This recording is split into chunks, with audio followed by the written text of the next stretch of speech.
Salut à vous toutes et à tous, aujourd'hui on se retrouve donc pour une toute nouvelle vidéo, une vidéo sur les stacks qui cet après-midi n'ont su faire que 0-0 au stade Michel Ornano à Caen dans un match.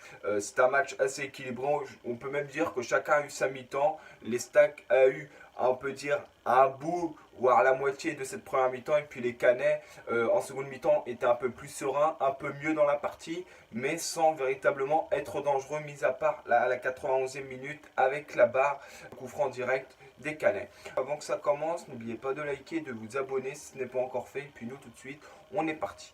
Alors déjà dans un premier temps, première mi-temps, on peut dire qu'entre la 0 et la 20e minute, c'était quand même un round d'observation, on peut le dire. Quand deux équipes, ils ont su se neutraliser, voilà, sans vraiment avoir une équipe se différencier, mais à partir, on va dire, de la 20e, les stacks ont su jouer à leur jeu, en se montrant un peu plus dangereux, mais sans vraiment être décisifs, sans vraiment être à la finition, même si on le sait qu'ils auraient dû certainement en planter un ou deux. Ils n'ont pas été chanceux avec deux poteaux, notamment la tête en seconde mi-temps, où ça vient sur le corner qui a été très très bien joué de la part des Troyens. La première mi-temps, c'était Raveloson qui tape le poteau, mais on peut dire aussi Caen a fait une très belle résistance, ils ont une très bonne défense, très solide, Ruyo aussi qui est très solide.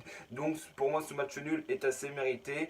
Les Canins en seconde mi-temps étaient un peu plus dangereux, ils avaient un peu plus le ballon, les stacks étaient un peu plus dans leur surface, et ce qui a donné franchement les Canins un peu plus puissants, un peu plus dominateurs troyens. Mais en première mi-temps, les stacks, pour moi, il a quand même quelques occasions où ils auraient dû mettre. Mais surtout, on va noter dans un premier temps, dans cette première mi-temps, la plus belle occasion pour moi de ce match-là, qui est aussi la tête de Mendy.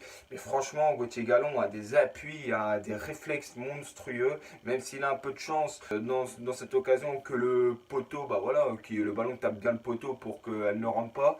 Mais autrement, vraiment, Gauthier Gallon, il nous a fait un arrêt sublime, un arrêt réflexe, et surtout, il ne s'est pas couché avant qu'il fasse quelque chose. Il a bien visualisé la balle jusqu'au dernier moment. Bravo franchement à Gauthier Gallon, parce que pour moi c'est un gardien, certainement même le meilleur de Ligue 2. Il te fait des arrêts monstrueux, il te sauve beaucoup de points à les stacks, il te fait des clean sheets assez importants, des arrêts qui permettent le résultat pour les Troyens. Franchement, un gardien, c'est Gauthier Gallon, c'est le dernier rempart, et c'est sur lui que quand la défense craque, on doit compter, et à l'heure actuelle, Gauthier Gallon le fait super, fait très très bien.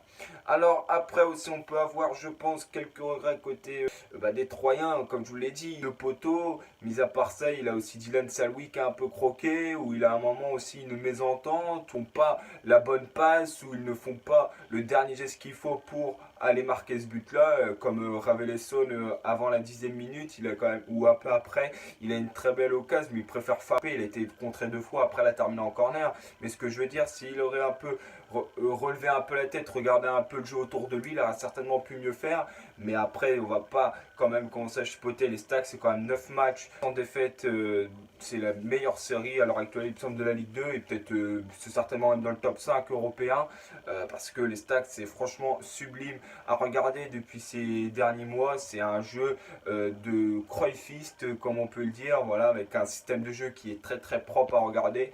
Et quand je regarde sur Twitter, il y a de plus en plus de journalistes espagnols, italiens, qui regardent les stacks et qui ont une analyse qui fait tellement plaisir à regarder, et qui surtout ils prennent vraiment du plaisir à regarder cette équipe, et je pense que c'est le cas de tout le monde. En tout cas, les stacks ont un match dès cette semaine, ils en ont 3 en une semaine ou en 8 jours, il va falloir être prêt physiquement. Les stacks pour moi ont fait match nul, et quand on fait aussi match nul, c'est mérité pour les deux équipes. Il n'y a vraiment pas eu une équipe plus forte que l'autre. Voilà, moi les gars, je vous laisse là-dessus. Un plaisir de vous tourner ma première vidéo sur cette première chaîne, les gars. On se retrouve très très prochainement pour une vidéo de les stacks. Ciao les gars, bye bye.